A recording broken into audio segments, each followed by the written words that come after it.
Naglalagay ng kolorete sa aking mukha para di nila malaman ang tunay na naganap, na ikaw at ako ay hindi na.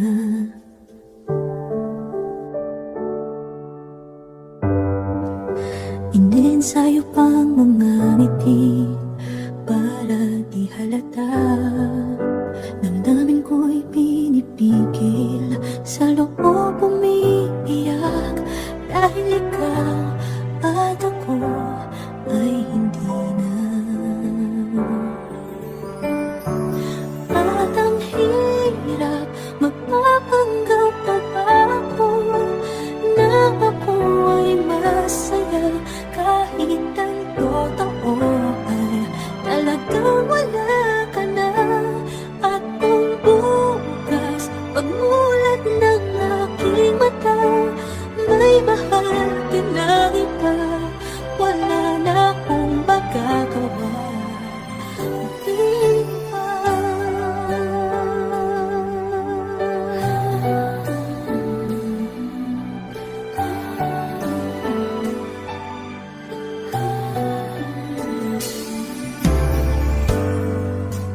Paano ko sasabihin sa mga kaibigan ko